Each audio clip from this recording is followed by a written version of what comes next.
ఒకేసారి 2, 3 సినిమాలు తీస్తున్నాడు. అసలు నేను ఏ సినిమా ప్రొడ్యూస్ చేస్తున్నానో నాకే అర్థం కావట్లా. వణక్కం సార్, నల్లా ఇరికింగ్లా? బాగానే ఉన్నాను సార్, కానీ ఇది మన తెలుగు ఆడియో ప్రింట్ అనమాట. సో వీలైనంత శాతం తెలుగులో మాట్లాడాలి మీరు. సరే సార్, ఈసారి మీకు దింపబోయే ప్రోడక్ట్ చూసి మీరు అదిరిపోవాలి, ఆడియన్స్ బెదిరిపోవాలి. బెదిరిపోవాలా? తెలుగు రాకన్నాడా కావాలనే అన్నాడు, అర్థం కావట్లా. సరే సార్, ఇందుకు ఏంటి కాన్సెప్ట్ ఏంటి? స్క్రిప్టింగ్ అంతా అయిపోయింది. ఆయన ఇంత లేట్ చేశారు మీరు ఈసారి? అది ఒక గ్రాండ్ లొకేషన్లో ఒక భారీ సెట్ వేసాం సార్ హీరో ఎంట్రీ సాంగ్కి. మన రామ్ చరణ్ కూడా అక్కడ రిహార్సల్ చేస్తున్నాడు. రామ్ చరణా? అదేంటి సార్, మనం కమల్ హాసన్ గారు అనుకున్నాం కదా. లేదు సార్, కమల్ హాసన్ అనే అన్నా, కానీ మూవీ మోజీ వాళ్ళు ఈ తెలుగు డబ్బింగ్ సరిగ్గా చేయలే, అందుకే మీకు అలా అనిపించింది. రామ్ చరణ్ కాదు, కమల్ హాసనే. ఓకే సార్, మీ లాస్ట్ సినిమా 2.0 అంతగా వెళ్ళకపోయినా కానీ మీ థాట్స్ అన్నీ మాకు చాలా ఇష్టం సార్. సో అందుకే మా బ్యానర్లో మీరు మళ్ళీ సినిమా చేయాలి. ఈసారి మీరు మా బ్యానర్లోనే కంబ్యాక్ ఇవ్వాలి. ఎస్, ఈ కంబ్యాక్ కాన్సెప్ట్తోనే ఇండియన్ 2 అని సీక్వెల్ చేస్తున్నాం మన ఒరిజినల్ ఇండియన్ సినిమాకి.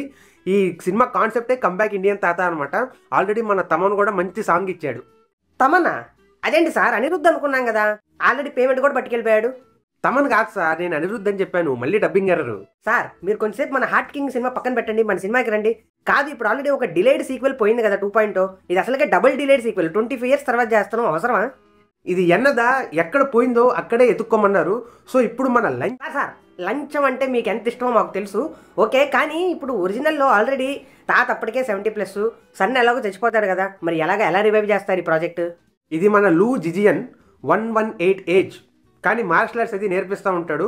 ఆయనే మన భారతీయుడి క్యారెక్టర్కి ఇన్స్పిరేషన్. ఇప్పుడు అది దానికోసం స్పెషల్గా ఒక ప్రోమో కూడా కట్ చేపిస్తాం, మీరు వరి అవ్వకండి. ఈ టెక్నికల్ అండ్ లాజికల్ ఆన్సర్స్ అన్ని అదరగొడతారు, రైటింగ్ విషయానికి వస్తేనే దెబ్బైపోతున్నారు. సరే కానీ మరి భారతీయుడు ఎలా కంబ్యాక్ ఇస్తున్నారు ఈసారి? ఓపెన్ చేస్తే దేశంలో కరప్షన్ అండ్ ఈ కార్పొరేట్ బ్యాంక్స్, లోన్స్, వాళ్ళు చేసే ఈ అరాచకాలు అన్నిటితో స్టార్ట్ అయింది. సార్ ఏదో రాంగ్ సీన్ ప్లే అవుతుంది. అసలు ఆయనే మీ నుంచి లేపేస్తాడు, మీరేంటి మళ్ళీ ఆయన నుంచి లేపేస్తున్నారా? కానీ ఏంటి సార్, మన సిద్ధార్థ సోషల్ మీడియానా? అలా అంటే ఎలా కొడతారో తెలుసా పోలీసులు? చిత్ర అరవిందర్ సోషల్ మీడియా இப்போ ఐ విట్నెస్ சொல்லுங்க. Media sir, social media music. So మన సిద్ధార్థ్ అనుకో ఒక యూట్యూబ్ ఛానల్ రన్ చేస్తారనమాట. వీళ్ళేంటంటే ఈ పొలిటికల్ ఫ్రాడ్స్ మీద, స్కామ్స్ మీద సెటరికల్ అండ్ కామెడీ వీడియోస్ చేస్తారు, సేమ్ మన మూవీ మోజీ ఛానల్ లాగే. సో ఇక్కడ ఏంటంటే మనం చిన్న రోబో స్పిన్ ఆఫ్ కూడా పెడతాము. కానీ సిద్ధార్థ్ ఒకరోజు బాగా ఫ్రస్ట్రేట్ అయిపోతాడు, ఈ వీడియోస్ వల్ల ఏం కావట్లేదు, ఆయనే రావాలి తిరిగి అని చెప్పి ట్విట్టర్ ఓపెన్ చేసి కంబ్యాక్ ఇండియన్ అని చెప్పి ట్వీట్ వేస్తాడు. కట్టు పన్నా ఇక్కడ ఒక సాంగ్ అందమే మతాబు అని చెప్పి వర్స్ట్గా ఉంటుంది, కానీ చాలా ఖర్చు అవుతుంది. అందమే మతాబా? ఏంటి సార్ ఇది? తాత ఆల్రెడీ దేశ సేవ చేసింది చాలు, ఆల్రెడీ ఎలాగో బాంబు కూడా బకెట్ తన్నేసిందని చెప్పి చిల్ అవుతున్నాడా? లేదు సార్, స్టార్టింగ్లో లోన్ రికవరీ చేసే సీన్ ఉంటుంది కదా బ్రూటల్గా, ఆ లోన్ రికవరీ కంపెనీ ఓనర్ అక్కడ చిల్ అవుతుంటే అతన్ని చంపడానికి మన భారతీయుడు ఎంట్రీ ఇస్తాడు, ఫుల్ స్టైలిష్ అండ్ కాకీ. అబ్బా, అసలు టాటా ఎస్ ఫెటిష్ అంటే అసలు మైండ్ మెల్ట్ అయిపోయింది సార్. కానీ ఎంత ఐకానిక్ క్యారెక్టర్ సార్ భారతీయుడు. ఇక్కడేంటి సార్ ఏనా ఎకిలిగా ఈ కాకీ కామెడీ అంటే ఏంటిదంతా అనవసరంగా? మళ్ళీ మర్మకళ ఓకే, మీరు కన్సల్టెంట్ని పెడతారు, అంతా కరెక్ట్గానే చేస్తారు. కానీ ఇట్లా కొట్టంగానే లిప్స్టిక్లు, ఐలాష్లు అదంతా అవసరమా? కొంచెం మరీ ఆడ్గా లేదు? ఆయన ఇక్కడ ఒక్క నిమిషం అలా జిప్పు తీయంగానే మైండ్ ఆఫ్ అయ్యి ఆన్ అయింది సార్, ఏం చూపిస్తారా అని. కానీ ఇలా చంపేసి ఈ లెక్చర్ రాసే స్టైల్ మన భారతీయుడు కాదు కదా సార్, ఏంటి ఇలా చేస్తున్నాడు? ఇది జస్ట్ శాంపుల్ దాని సార్, నెక్స్ట్ ఇంకా ఉంది చూడండి. కానీ ఇప్పుడు టైం లేదు, నేను మళ్ళీ కొన్ని నెలల తర్వాత వచ్చి మీకు ఎక్స్ప్లెయిన్ చేస్తాను. అప్పటి వరకు బాయ్. ఏంది ఇలా వెళ్ళిపోయాడేనా? పోక్రీ సినిమాలో అలీలాగా సిట్టింగ్ డబ్బులు మాత్రం పట్టుకెళ్తున్నాడు. సార్ త్వరగా రండి సార్, స్టోరీ చెప్పేసి వెళ్తాను, అవతల చాలా పనులు ఉన్నాయి. ప్రొడ్యూసర్ను, అసిస్టెంట్ డైరెక్టర్ను అర్థం కావట్లేదు సార్. సరే స్టోరీ కంటిన్యూ చేయండి. ఇప్పుడు 2వ స్వతంత్ర పోరాటం చేయడానికి మన సేనాపతి ప్రాస్థెటిక్ మేకప్ వేసుకొని బయలుదేరతాడు. కానీ ఫస్ట్ పార్ట్లో పోలీసు ఉంటాడు కదా, వాళ్ళ అబ్బాయి మన బాబీ సింహ అనమాట. ఇక్కడ వాళ్ళ తండ్రి కంప్లీట్ చేయలేకపోయిన కేసు ఈయన కంప్లీట్ చేయడానికి కంకణం కడతాడు. కట్టినట్టే మన సేనాపతిని ఎయిర్పోర్ట్లో పట్టుకుంటాడు. కానీ రీసెంట్గా ఈ ఢిల్లీ కన్స్ట్రక్షన్ ఇష్యూ ఉంది కదా, ఎయిర్పోర్ట్ది రూఫ్ పడిపోయిందని, దాన్ని మనం ఇక్కడ చూపిస్తాం. ఆ ఇష్యూని వాడుకొని మన సేనాపతి ఎస్కేప్ అయిపోతాడు. క్రైమ్ బ్యూరో ఆఫ్ ఇన్వెస్టిగేషన్ని కామెడీ బ్యూరో ఆఫ్ ఇన్వెస్టిగేషన్ చేశారు కదా సార్. అయినా ఈయనేంటి సార్ సెల్ఫీ తీసుకొని ఫేస్బుక్ లైవ్ వస్తానంటున్నాడు, తర్వాత లైక్ షేర్ సబ్స్క్రైబ్ కూడా చేయమంటాడే ఏంటి? మటర్లన్నీ లైవ్ పెడతాడు యూట్యూబ్లో. ఎగ్జాక్ట్లీ, ఇక్కడ ఒక ఫుల్ ఎనర్జీ సాంగ్ రామ్ మచ్చా మచ్చా రా అని. రామ్ మచ్చా మచ్చానా? రా తాత అయి ఉంటుంది సార్. అదే తాత వస్తాడే అని. ఈ సాంగ్ మన తాత కంటే వీళ్ళకి బాగా సెట్ అయ్యేట్టుంది సార్.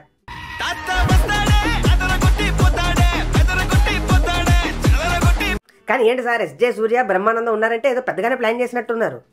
ఇప్పుడు ఈ లైవ్లోనే ఒక మర్మం మర్డర్ చేస్తాడు. అది ఎలాగంటే ఆ మర్మం వేస్తే వాళ్ళు పాట పాడుతూనే ఉంటారు. అలా చేసి ఎవ్వరు మహానుభావులు గారు, అందరూ ఊదబావులే, మీ ఇంట్లో మీ ఫ్రెండ్స్ మీ ఫ్యామిలీ వాళ్ళు కూడా లంచం తీసుకుంటారు, వాళ్ళని ఎక్స్పోజ్ చేయండి అని చెప్తాడు. సార్ నాకు తెలుసు సార్ మీలో ఉన్న దమ్మేంటో. మీరు ఎప్పుడు వచ్చారు సార్ పాయింట్కి. ఈ జనాలందరూ ఈ మిస్కన్సెప్షన్ ఎలాగంటే ఈ రిచ్ పీపుల్ అంతా దొంగ నాకుడుకులు, పూర్ పీపుల్ అంటేనే మంచోళ్ళు అన్నట్టుంటారు. అది అలా కాదు. బుద్ధి ఎవరిదన్నా దొంగ బుద్ధి ఉంటే దొంగ బుద్ధే, పేదోడిదైనా ఉన్నోడిదైనా అని చెప్పి మామూలుగా చూపిలేదు. కమాండ్ సార్, కంటిన్యూ చేయండి సార్. సరే సార్, నేను భారీ యాక్షన్ ఎపిసోడ్స్ అన్ని ప్లాన్ చేశాను. వాటికి సెట్ అంతా రెడీ చేయాలి. ఆల్రెడీ రామ్ చరణ్ వెయిటింగ్ అక్కడ. సో మళ్ళీ కలుస్తాను, బాయ్. సార్ సిట్టింగ్కి చెట్టుకు రాయాలంటే హార్ట్ ప్యాంట్లోకి వస్తుంది. ఈయనేమో రామ్ చరణ్ అంటున్నాడు. నమస్తే రాజు గారు, స్టోరీ స్టార్ట్ చేద్దామా? స్క్రిప్ట్స్కే అనుకున్నా, మనుషులను కూడా కన్ఫ్యూజ్ అవుతున్నారా సార్ మీరు? సారీ సార్, చూసుకోలేదు. ఇప్పుడు మన జెన్జీ మొత్తం వాళ్ళ ఫ్యామిలీ మెంబర్స్ మీద స్పై చేస్తూ ఉంటారనమాట, ఎవరన్నా లంచం తీసుకుంటున్నారా అని చెప్పి. ఇక్కడ మన సముద్రగాని గారికి మన సిద్ధార్థకి ఒక ఎమోషనల్ సీన్ పెడతాము. ఈలోపు మన సేనాపతి ఖాళీగా ఉన్నాడు కాబట్టి ఒక రిచ్ వెడ్డింగ్ జరుగుతుంటే అక్కడికి వెళ్తాడు. ఆ రిచ్ గై అవినీతి ఫెలో అని చెప్పి వాడికి ఒక మర్మ వేస్తాడు. అదేంటంటే గుర్రంలాగా పరిగెడతానే ఉంటారనమాట, ఎప్పటికీ ఆగకుండా. ఇక్కడ ఈ సీన్ అంతా ఒక గోల్డ్ లొకేషన్లో చూపిస్తాం. గోల్డ్ సెట్టింగ్, గోల్డ్ టేబుల్స్, ఆఖరికి గోల్డ్ కమోడ్ కూడా ఉండిద్ది. కట్టుపన్న ఇంటర్వెల్. మీ మొత్తం ఫిలిం కెరీర్లో ఏదైనా వర్స్ట్ సీన్ ఉంటే అది ఇదే సార్. ఆ కెమెరా బ్లర్రింగ్ ఏంటి సార్? అయినా ఇక్కడ ఆల్రెడీ వాడు సుస్సు పోసాడా? ఆ సుస్సు పోసిన చోట ఈయన తాత తలపాక కింద పడితే అది తీసి మళ్ళీ భుజాన్ని వేసుకుంటున్నాడు. మీరు చాలా డైరెక్ట్గా రీసెంట్గా జరిగిన మ్యారేజ్ని ట్రాల్ చేస్తున్నారు సార్. కానీ ఏంటి మన భారతీయుడు మోడీ కోట్ వేసుకున్నాడు? ఇదేమన్నా పొలిటికల్ కనెక్షన్ ఏమైనా చూపిస్తారా ఏంటి కొంపదీసి? అసలుకే నీరసంగా వేసారు ఇంటర్వెల్ కార్డు. ఈ మోకోబాట్ షాట్లు అవసరమా ఇప్పుడు? ఓకే సార్, కొంచెం చిన్న వర్క్స్ ఉన్నాయి. ఒక 1 month తర్వాత వచ్చి మిగతా స్టోరీ చెప్తాను, బాయ్. సినిమాలోనే కాదు, స్టోరీ సిట్టింగ్లో కూడా ఇంత లాగ్ ఉండేది అనుకోలేదు సార్. స్టార్టింగ్లో టాటా ఐస్ బొమ్మ చూపిస్తే ఏదో అనుకున్నా, సినిమా స్పీడ్ సింబాలిక్గా చూపించాడని ఇప్పుడు అర్థమైంది. సార్ రండి సార్, కూర్చోండి. ఇప్పుడు జెట్ స్పీడ్లో సెకండ్ హాఫ్ లేపేస్తా, కాల్చుకోండి. కాచుకోండి అయి ఉంటుందిలే సార్. కానీ ఈ లేపేస్తా చంపేస్తా పదాలు వాడకండి సార్, కొంచెం టెన్షన్గా ఉంది. ఇప్పుడు మన జెన్జీ మొత్తం ఫ్యామిలీస్ మీద స్పై చేస్తున్నారు కాబట్టి ఇక్కడ మన రకులకు కూడా ఒక ఎమోషనల్ సీన్ పెడతాం. అదేంటంటే రకులకు ఒక బ్రదర్ ఉంటాడు. వాళ్ళు చాలా రిచ్ ఫ్యామిలీ కాబట్టి డాక్టర్ని చేసేస్తాడు. వీడేమో యూట్యూబ్లో వీడియోలు చూస్తూ ఆపరేషన్ చేసి జనాలను చంపేస్తూ ఉంటాడనమాట. అలాగే మన సముద్రగన్ గారు కూడా విలన్ అనమాట. ఫస్ట్ మంచోళ్ళకి బిల్డప్ ఇస్తాడు, కానీ చిన్న నోట్స్ టచ్ చేయడు, ఓన్లీ పెద్ద బ్యాగ్లే పట్టుకుంటాడని చూపిస్తాం. అండ్ స్టార్టింగ్లో సూసైడ్ చేసుకున్న అమ్మాయి కూడా సముద్రగని చేసిన పని వల్లే చేసుకుందని చూపిస్తాం. ఇక్కడ సిద్ధార్థ సముద్రగని అరెస్ట్ చేపిస్తాడు. Full emotional scene. అమ్మయ్యా, ఫైనల్లీ నాకు తెలుసు సార్ మీరు సెకండ్ హాఫ్లో దుమ్ము లేపుతారని. కమాండ్ సార్, కుమ్మండి సార్. మరి ఈ టైంలో మన సేనాపతి ఖాళీగా ఉన్నాడు కదా. ఒక పెద్ద ఇండస్ట్రియలిస్టు జీరో గ్రావిటీ ఛాంబర్లో ట్రైనింగ్ అవుతా ఉంటే ఆ ఛాంబర్ సర్వీస్ చేసే వాళ్ళలాగా వచ్చి ఈయన కూడా ఆ జీరో గ్రావిటీలో తేలుతూ వెళ్ళి ఆయన బాడీలో ఉన్న వాటర్ అంతా నోట్లో నుంచి బయటకు వచ్చేలాగా మర్మం వేస్తాడు. వేశాక మోనోలాగ్ ఇస్తాడు. అది మోనోలాగ్ కాదు సార్, మోనో ల్యాగ్ లాగుంది సార్. ఎంత తోపైనా మరీ జీరో గ్రావిటీలో ఎగరటం వితౌట్ ట్రైనింగ్ అంటే అసలుకి లాజిక్ అనే పదవి ఏమైనా మీ బ్రెయిన్ నుంచి డిలీట్ అయిపోయిందా సార్?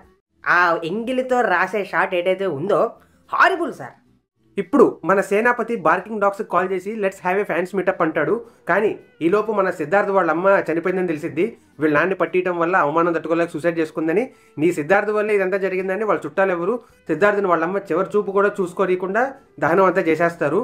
Full emotional. గెల్లటం వరకు ఓకే సార్, మీరు మరీ పుండు మీద వేలు పెట్టి గెలికేస్తున్నారు సార్. కానివ్వండి, మరి ఇప్పుడు భారతీయుడు ఏం చేస్తాడు? ఇప్పుడు సిద్ధార్థ ఫుల్ కోపంతో కమల్ హాసన్ని నీ మాట వినటం వల్ల ఇదంతా జరిగింది, అసలు నువ్వు రావటం వల్ల ఇదంతా జరిగిందని చెప్పి మొత్తం గో బ్యాక్ ఇండియన్ అని ఎక్స్ ఓపెన్ చేసి ట్రెండ్ చేస్తాడు.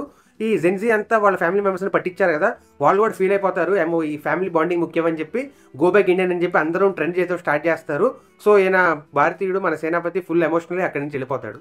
ఏంటయ్యా రమ్మంటాం పొమ్మంటాం అంతా వాళ్ళ ఇష్టమేనా? వీళ్ళు కూడా ఈ మధ్య బయట కొంతమంది ప్రొడ్యూసర్స్ లాగా డైరెక్టర్స్ లాగా తయారవుతున్నారు. సినిమా బాగాలేదంటే ఎందుకు బాగాలేదని ఆలోచించకుండా బాగాలేదని చెప్పిన రివ్యూవర్స్ మీద పడ్డట్టు వీళ్ళు కూడా తాత మీద పడ్డారు. ఇప్పుడు సిబిఐ చుట్టుముట్టిద్ది మన సేనాపతిని. కానీ ఎస్కేప్ ఎలా ఉంటుందంటే మన సేనాపతి యూనిసైక్లింగ్ చేస్తాడు అండ్ ఒక మెట్రో ట్రైన్ని రివర్స్లో తోలేస్తాడు మెట్రో ట్రాక్ మీద. ఇప్పుడు అసలు మెయిన్లీ 6 pack షాట్ చూపిస్తాను.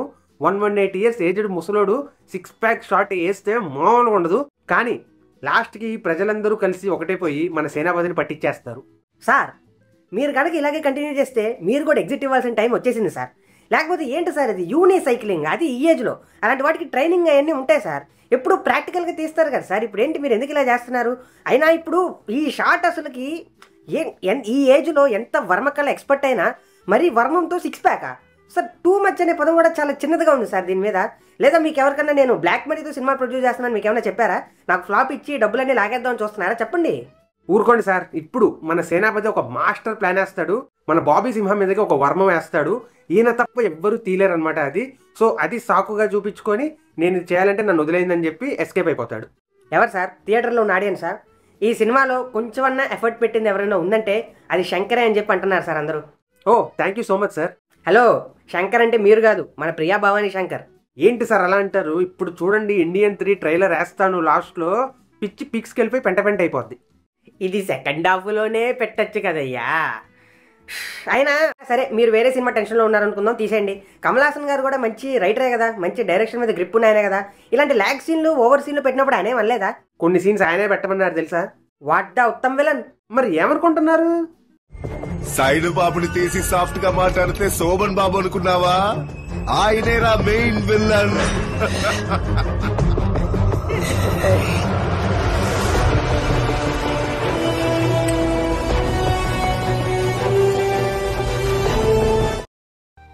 Respected Shankar sir, you are the one who taught the silver screen to dream big.